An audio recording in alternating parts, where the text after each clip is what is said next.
317장 찬송을 부르시겠습니다. 317장 찬송을 부르시겠습니다. 내 주 예수 주신 은혜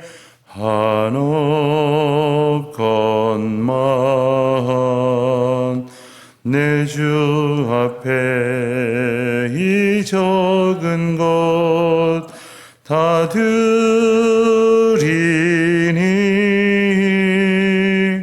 주 예수여 내 정성을 받으소서.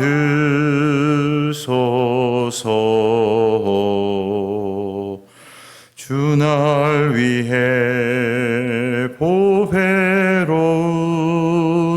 피 흘리사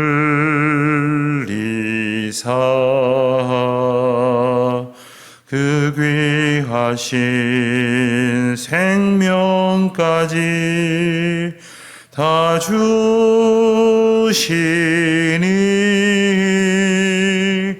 내 천한 몸이 생명을 왜 아끼랴.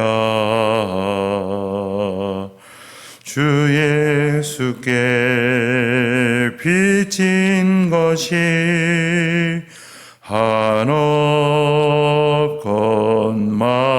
한없건만 나 주 위해 드린 것은 참 적으니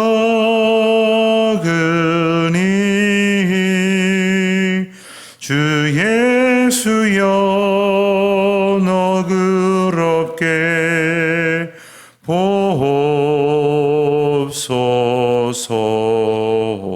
보옵소서.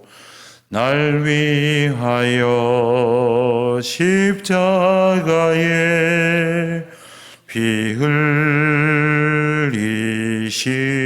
흘리신 주 예수의 은혜로서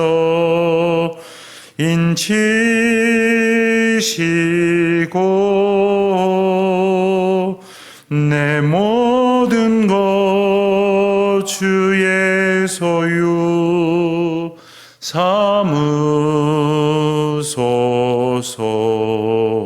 삼으소서. 주 날 위해 그 귀하신 몸 버리사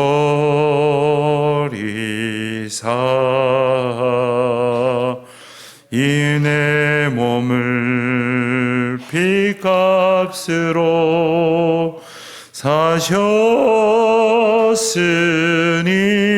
사셨으니 내 생명도 주 예수께 바칩니다. 기도하시겠습니다. 하나님 아버지, 오늘도 하나님의 은혜 가운데에 기도의 시간을 갖게 하시고 찬송하며 주님 앞에 저희 마음을 온전히 내어드리는 이 시간으로 이 하루를 시작하게 하심을 진심으로 감사드립니다. 궂은 날씨입니다마는 저희들에게 이만큼의 여건을 허락하여 주시고 무엇보다도 이와 같은 건강을 주셔서 주님 앞에 나오게 하심을 감사드립니다. 하오나 저희들 돌아보면 참 모든 것이 편안하고 건강해서 주님의 전에 나올 수 있었다기보다는 여러 가지로 연약하고 그리고 참으로 어리석은 중에 주님께서 저희들을 강권적으로 붙드시고 은혜를 더하셔서 이 아침 주의 전에 나올 수 있게 하셨사오니 건강하여 나온 것이 아니라 주님 앞에 나올수록 더욱더 강건하여지는 복을 얻도록 주님 연약한 저희들을 주님의 굳센 팔로 붙들어 주시기를 간절히 기도드립니다. 저희들 건강 때문에 염려하는 것이 참 많이 있습니다. 그러는 가운데 저희들이 노력해야 하고 수고해야 하고 절제해야 될 것들을 깨닫게 하시되 저희들이 할 수 없는 것 가지고 공연히 염려하는 것이 아니라 주님 앞에 맡겨놓고 그리고 평안과 은혜 주심을 기뻐하며 감사하는 가운데에 주님이 이끄시는 대로 살아가기를 간절히 바랍니다. 하나님 저희를 붙들어 주시옵시고 늘 언제나 주님의 평강으로 채워 주시옵소서. 하나님 나라 안팎의 여러 가지 일들로 참 요란하고 그리고 갈등과 다툼으로 만연되어 있는 사회가 걱정스럽습니다. 저희의 마음으로부터 하나님의 평강을 덧입혀 주시고 또 저희가 저희 주변을 둘러볼 때에 혹 마땅히 사랑해야 할 이들을 사랑하지 못하고 섬기고 그리고 선대해야 할 이들이 있음에도 불구하고 그리하지 못한 것은 없는지 겸손히 돌아보는 시간이 되게 하여 주시옵소서. 만사에 주님 앞에서 주님께 하듯이 할 수 있도록 언제나 저희들의 삶을 경건하고 또 구별된 삶으로 지켜주시기를 또한 기도드립니다. 교회에 허락하신 사명이 있음을 압니다. 이 사명 잘 감당할 수 있도록 오늘도 일깨워 주시옵소서.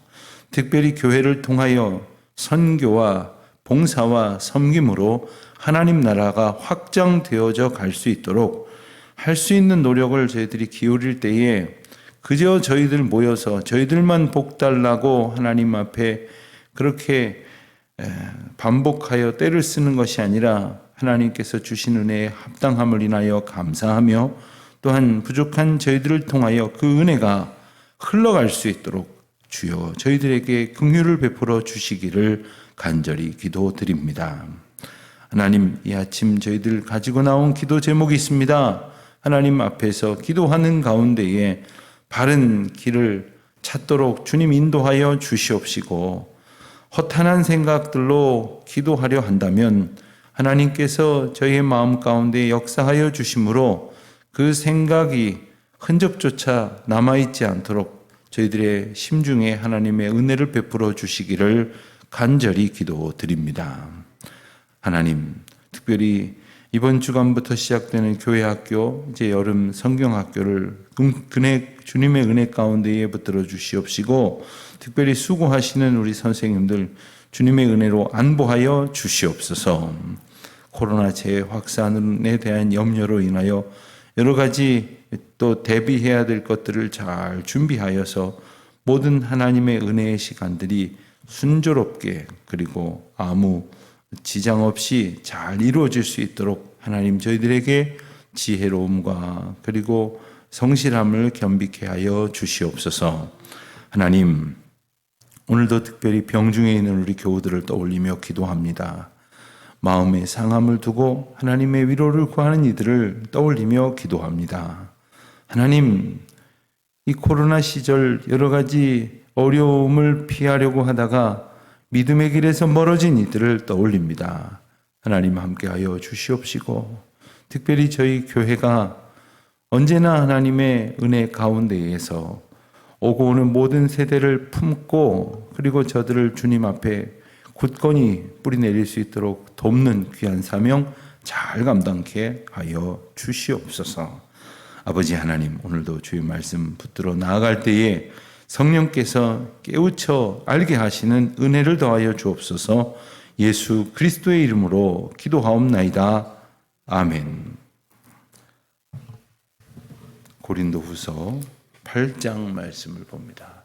고린도후서 8장 1절부터 15절까지 말씀을 함께 봉독하겠습니다. 고린도후서 8장 1절부터 15절까지 말씀입니다.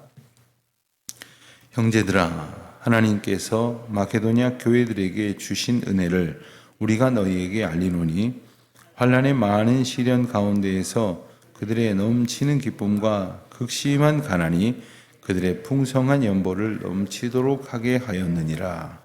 내가 증언하노니 그들이 힘대로 할 뿐 아니라 힘에 지나도록 자원하여 이 은혜와 성도 섬기는 일에 참여함에 대하여 우리에게 간절히 구하니 우리가 바라는 것뿐만 아니라 그들이 먼저 자신을 주께 드리고 또 하나님의 뜻에 따라 우리에게 주었도다. 그러므로 우리가 디도를 권하여 그가 이미 너희 가운데에서 시작하였은즉 이 은혜를 그대로 성취하게 하라 하였노라. 오직 너희는 믿음과 말과 지식과 모든 간절함과 우리를 사랑하는 이 모든 일에 풍성한 것 같이 이 은혜에도 풍성하게 할지니라. 내가 명령으로 하는 말이 아니요 오직 다른 이들의 간절함을 가지고 너희의 사랑의 진실함을 증명하고자 함이로라. 우리 주 예수 그리스도의 은혜를 너희가 알거니와 부요하신 이로써 너희를 위하여 가난하게 되심은 그의 가난함으로 말미암아 너희를 부요하게 하려 하심이라. 이 일에 관하여 나의 뜻을 알리노니 이 일은 너희에게 유익함이라. 너희가 1년 전에 행하기를 먼저 시작할 뿐 아니라 원하기도 하였은즉 이제는 하던 일을 성취할지니 마음에 원하던 것과 같이 완성하되 있는 대로 하라. 할 마음만 있으면 있는 대로 받으실 터이요 없는 것은 받지 아니하시리라. 이는 다른 사람들을 평안하게 하고 너희는 곤고하게 하려는 것이 아니요 균등하게 하려 함이니 이제 너희의 넉넉한 것으로 그들의 부족한 것을 보충함은 후에 그들의 넉넉한 것으로 너희의 부족한 것을 보충하여 균등하게 하려 함이라. 기록된 것 같이 많이 거둔 자도 남지 아니하였고 적게 거둔 자도 모자라지 아니하였느니라. 아멘. 8장과 9장은 바울이 고린도 교회에 연보에 대한 교훈을 하고 있는 내용이 나옵니다. 앞서 우리가 이제 7장까지 내용을 고린도 교회에 있었던 매우 중한 문제 가운데 하나인 바울의 사도직에 관한 영적 리더십에 관하여 가졌던 바울의 이 잘못된 태도를 교훈하는 내용이 7장까지 이어졌었는데 사실 이 7장까지의 내용과 8장에서 언급하는 이 연보를 언급하는 그 동기이자 배경이 깊이 연관되어 있습니다. 사실 연보를 권하는 것은 예나 지금이나 쉽게 하기 어려운 이야기일 것입니다. 바울이 그런데 게다가 이제 앞서 우리가 읽어온 대로 고린도 교회 교인들과 바울은 여러 가지로 불편한 중에 있었습니다. 앞서 말씀드린 것처럼 고린도 교회 안에 이 사도직 논란은 사실 바울을 겨냥한 것이었습니다. 그래서 바울이 어떤 영적 영향력을 미치지 못하도록 하려는 어떤 그 유대인 유입자들, 유대인들로 외부에서 유입된 이들을 중심으로 한 바울에게 저항하려는 세력들이 있었습니다. 이로 인하여 바울은 크게 낙심하기도 하였고 그리고 아픈 마음을 가지고 그들에게 담대한 어조로 그들에게 책망하는 편지를 보내기도 했고 또 때로는 그들에게 간절한 심정으로 변명하고 설명하는 그러한 노력을 하기도 했습니다. 그러는 중에 우리가 앞서 7장에서 잘 마무리된 이 내용을 본 것처럼 바울이 디도의 편에 편지를 보낸 것을 본 고린도 교회 교인들이 그 편지가 주고 있는 그러한 그 근심이 하나님께로부터 온 근심케 하는 것인 줄 알고 회개에 이르렀다. 우리가 보았습니다. 그리고 회개하게 되고 그리고 바울에 대하여도 그들이 온전한 태도를 취할 수 있게 됨으로써 그 모든 문제가 잘 해결이 되었기 때문에 바울은 이제 원만해지고 편안해진 고린도 교회와의 관계 속에서 이제 하기 어려울 수도 있는 이야기를 이제 하게 된 것입니다. 그것이 바로 연보의 문제였던 것입니다. 연보는 특별히 이제 뒷부분에서 조금 더 자세히 언급되어집니다만은 어려움에 빠진 예루살렘 교회를 돕는 이제 문제였습니다. 그런데 이 고린도 교회에게 이미 연보에 대해서 교훈한 바가 있었습니다. 우선 예루살렘 교회뿐만 아니라 또 다른 경우에도 언제든지 연보할 수 있도록 하기 위해서 바울은 고린도전서 16장 1절로 3절에서 뭐라고 말한 바 있느냐 하면 이렇게 언급을 했습니다. 자막을 같이 보십시오.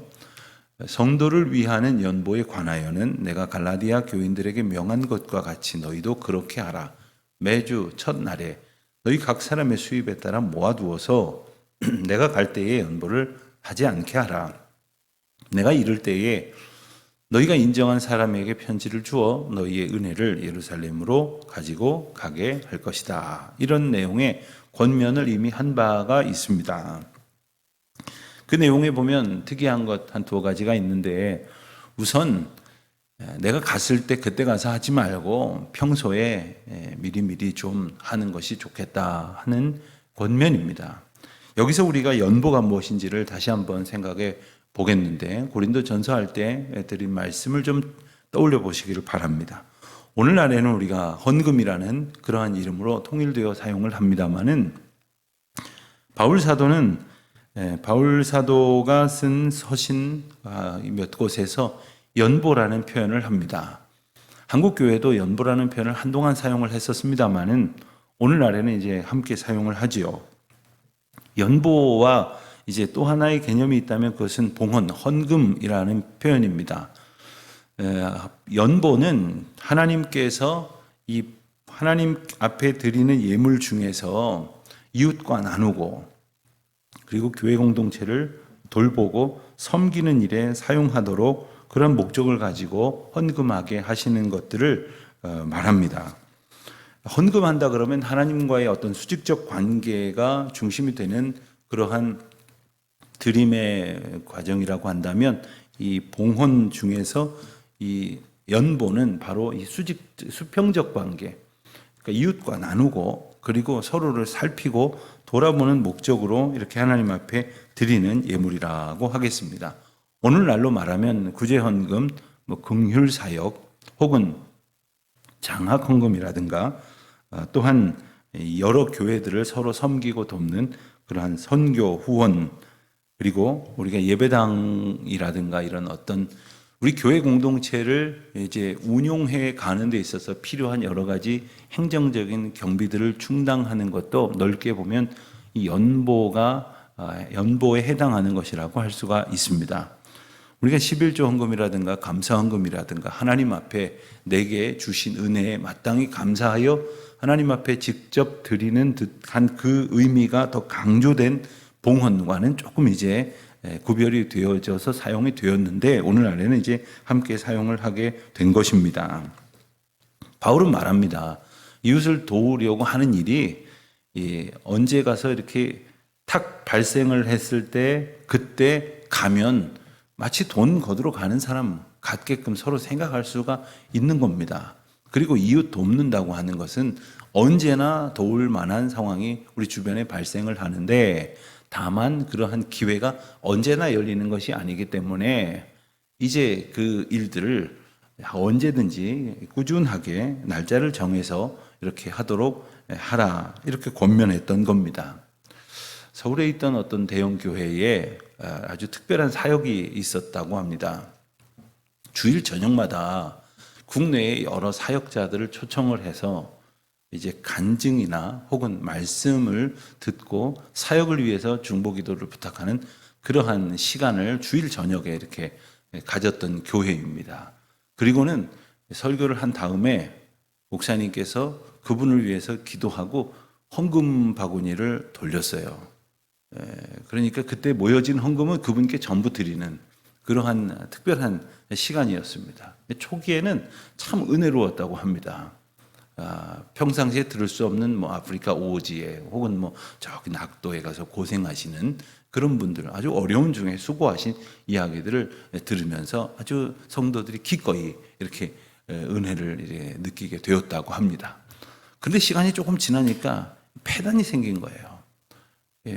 여기 이제 강단에 서신 분들이 그런 이야기가 전해졌을 거 아닙니까? 그러니까 다분히 그분들 중에 안 그런 분들이 훨씬 많겠지만, 가끔 어떤 분들은 하나님의 말씀, 하나님께서 내게 주신 은혜를 증언하기보다는 지난번에 왔었던 선교사보다는 내가 반응이 더 좋아야겠는데, 혹은 내가 전하는 어떤 이야기들을 하면 성도들이 더 많이 열심으로 참여를 하겠지, 이런 생각을 하기 시작하는 분들이 생겼더라는 겁니다. 무슨 말 하는지 아시겠죠? 자, 이렇게 되면 어떻게 되겠습니까? 전부 또 그런 관심이 이렇게 모여지게 되는 부족하면 어떤 면들이 생겨나게 될 것입니다.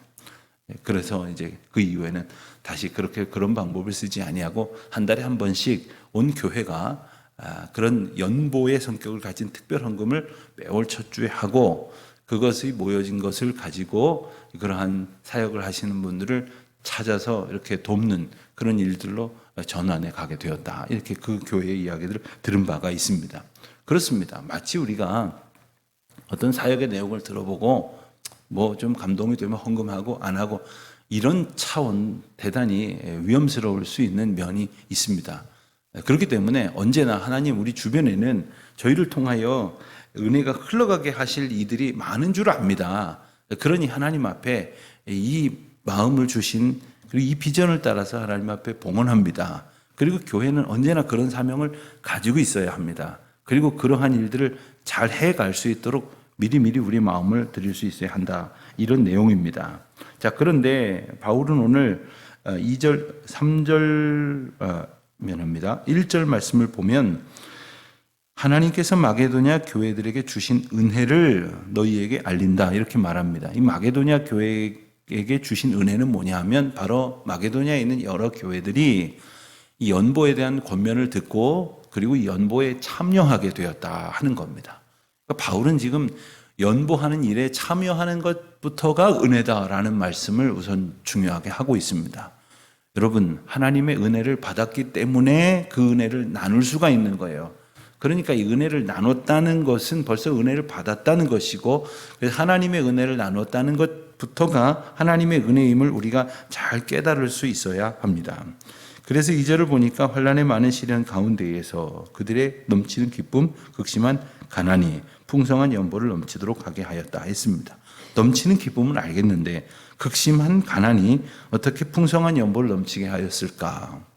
가난한 사람들일수록 사실 그 적은 것에 대한 하나님 앞에 간절한 마음으로 기도하는 바를 오히려 더 경험하게 되는 것을 우리가 압니다. 경제적으로 넉넉하였을 땐 하나님 감사합니다. 한 3초짜리 기도를 하게 된다면 참 어려울 때는 정말 30분이고 3시간이고 하나님만을 의지하지 않으면 안 되는 경험을 하게 됩니다. 혹시 여러분들 중에 그런 경험이 있으신지는 모르겠습니다만은 마게도냐 교회는 참 어려웠던 형편입니다. 고린도 도시에 비한다면 마게도냐에 있는 도시들은 가난했던 동네였습니다.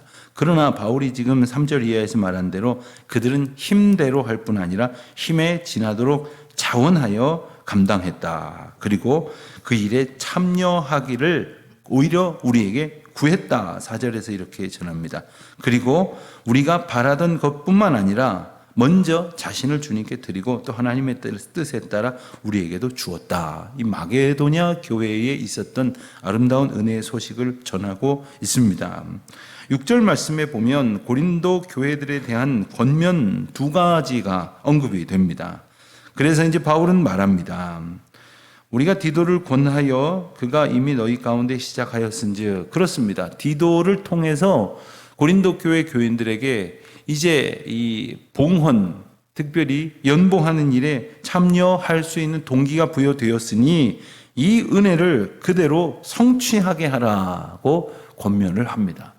그러니까 하나님의 주신 은혜를 또 이 은혜가 당장 필요한 이들에게 전해지도록 우리의 손을 사용하게 하시는 일은 은혜의 과정이고 이것을 성취하게 하라 하시고, 또한 7절 마지막 분에 보면 이 은혜에도 풍성하게 할지니라 이렇게 권면을 하고 있는 겁니다. 바울은 참 어려운 중에도 봉헌을 하고 연보를 했던 마게도냐 교회를 칭찬하고 그들의 예를 소개를 하면서 8절과 9절에서, 특별히 9절에서는 또 한 예를 소개를 하고 있습니다. 그분은 바로 우리 주 예수 그리스도이시죠. 그분이야말로 부요하신 분인데 기꺼이 너희를 위하여 가난하게 되셨다. 그 가난하게 되심으로 인하여 너희가 부요해졌다. 그러니 우리가 가난하게 되어짐으로써 하나님께서 우리를 통하여 하나님의 부욕해 하시는 은혜를 경험하게 할 하나님의 인도하심이 있다는 것을 기억하라 하는 이야기를 하고 있는 것입니다. 10절로부터 12절까지 바울은 다시 한번 그 고린도 교회 교인들이 이 연보 앞에, 이 은혜의 기회 앞에 놓여 있음을 상기시키고 있습니다. 그런데 10절에 보는 대로 이 일은 이미 1년 전에 고린도 교회가 하기로 마음을 먹었던 일입니다. 그런데 지난 1년 동안 고린도 교회와 바울 사이에 여러 가지 어려운 상황으로 인해서 바울은 권면을 하지 못했고, 또 고린도 교회 교인들도 자기 교회 내에 있는 여러 문제들 때문에 그 기회를 갖지 못했던 겁니다. 바울의 표현으로 보면 그 은혜를 누리지 못하고 있었던 겁니다. 그러니 이제 바울은 1년 전에 행하기를 시작했던 그 일을 원하기도 하였은즉 11절입니다. 이제는 하던 일을 성취할지니 마음에 원하는 것과 같이 완성하라. 단 있는 대로 하라. 있는 대로 하라. 여기서 있는 대로 하라는 건 두 가지 의미가 있습니다. 마음에 있는 대로 하라 하는 거예요. 또 형편에 있는 대로 하라 하는 겁니다. 여러분, 우리가 하나님 앞에 봉헌하고 그 봉헌이 특별히 우리 교회를 통해서 하나님께서 허락하신 귀한 은혜의 길로 흘러가게 할 때에 이것이 은혜라고 하는 것과 또 우리 마음에 이것을 통하여 하나님이 일하게 하신다는 것을 기억하면서 동시에 기억해야 될 것은 있는 대로 하라는 거예요. 있는 대로. 그러니 좀 더 내가 은혜 받았지라고 생각하는 사람들은 남들 하는 거 보고 그만큼 할 생각해서는 안 되는 겁니다. 요즘은 뭐 다른 분들이 봉헌하는 게 얼마인지 서로 알지 못합니다만은, 예전에 이제 한국 초대교회에서는 그게 무슨 다른 의미가 있어서가 아니라 우리나라 어떤 전통 가운데 그런 것이 있었기 때문에 그렇다고 들었습니다. 예를 들면은 마을에, 예수님 알지 못하던 시절에 마을에 무슨 어르신들 뭐 돕는 효도 잔치를 한다. 그러면 어느 집에서 몇 냥 내고, 어느 집에서는 조금 더 내서 몇십 냥 내고, 어느 집은 뭐 가난하지 못해서 몇 푼 내고 했다. 그러면 이것을 큰 이 종이에다가 써가지고 마을 입구에 이렇게 딱 붙여놨었어요.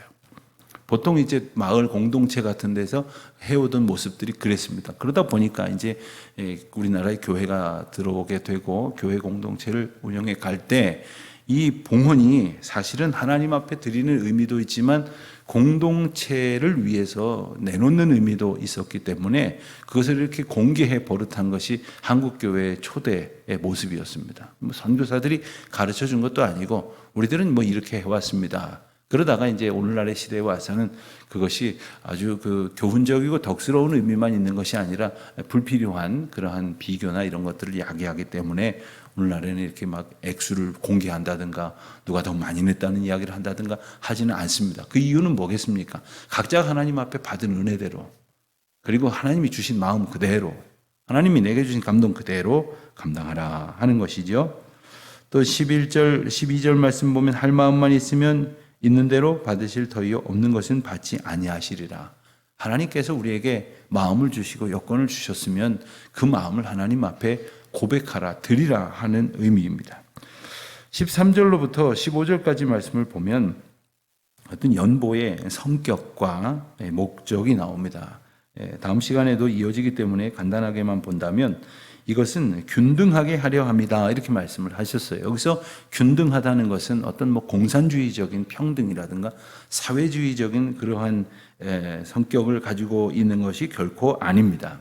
이것은 하나님의 은혜를 고루 나누게 하자는 것입니다. 하나님께서 우리에게 은혜를 주실 때 우리와 함께 하는 모든 사람들이 우리를 통하여 하나님의 은혜를 얻게 됩니다. 그리고 하나님께서 주신 은혜를, 오늘 내게 주신 은혜로 은혜를 경험하지 못하는 이들을 위로하게 하시기도 하고, 또 반대로 그들을 통해서 우리에게 위로받게도 하십니다. 그런데 우리가 생각하게 되는 것은, 아니 내 것도 부족한데 내 것 주면 나는 없어지지 않는가, 이런 생각을 하고 있을 것에 대해서 15절 말씀에 하나의 예를 들어 말씀해 주시기를 많이 거둔 자도 남지 아니하였고 적게 거둔 자도 모자라지 아니하였느니라. 우리가 잘 아는 대로 이제 가나안 땅에 향해 가는 이스라엘 백성 공동체 가운데 그들은 농사도 짓지 아니하였고 아무런 소산을 얻기 위한 노력을 하지 못했지만 하나님께서는 아침이 되면 하늘 양식 비처럼 내리게 하셨다고 우리는 성경 말씀에서 잘 보고 듣고 알고 있습니다. 그런데 많이 먹겠다고 많이 거두었다고 해서 그게 남겨진 채로 쌓을 수 있느냐 하면 그렇지 못했다는 거예요. 적게 거두었다고 하더라도 그날 먹을 수 있을 만큼을 충분히 주셨기 때문에 모자라지 아니하였다는 겁니다. 자, 그러면 내가 옆에 텐트에 옆에 막사에 있는 사람이 다리가 불편해서 오늘은 그 만나조차 주우러 요 앞에 나아갈 수 없으면 내가 가서 그것 좀 거두다가 얼마든지 나눠줄 수 있는 것 아니에요. 그와 같은 작은 섬김이 우리에게는 은혜요, 하나님께서 주신 은혜를 참여케 하시는 은총의 시간이라고 하는 것을 깨닫는 것에서부터 이 연보와 그리고 사랑의 나눔이 구체화 된다는 것입니다. 오늘 우리에게 하나님께서 주신 것이 무엇입니까? 그것이 무엇이든 간에 또 우리를 통하여 그것을 아직 깨닫지 못하고 받았다고 생각하지 못하고 실제로 누리지 못하는 이들에게 흘러가게 하시는 거예요. 교회는 그런 일을 하기 위하여 사명을 받은 이들의 모임입니다. 우리가 그 귀한 사명 잘 감당하며 살아가는지를 돌아보고 우리에게 주시는 은혜를 따라 하나님의 은혜의 통로로 전달자로 살아가는 저와 여러분 되시기를 주님의 이름으로 축원드립니다. 기도하십시다. 하나님 아버지 감사합니다. 저희에게 주신 은혜를 따라 또 섬기고 사랑하며 베풀고 나눌 수 있는 기회도 주시니 감사합니다. 우리 주님 주신 은혜를 기억하고 항상 섬김의 도구로 살아가는 기쁨 충만케 하옵소서. 예수님의 이름으로 기도드립니다. 아멘. 하늘에 계신 우리 아버지의 이름을 거룩하게 하시며 아버지의 나라가 오게 하시며 아버지의 뜻이 하늘에서와 같이 땅에서도 이루어지게 하소서. 오늘 우리에게 일용할 양식을 주시고 우리가 우리에게 잘못한 사람을 용서하여 준 것 같이 우리 죄를 용서하여 주시고 우리를 시험에 빠지지 않게 하시고 악에서 구하소서. 나라와 권능과 영광이 영원히 아버지의 것입니다. 아멘.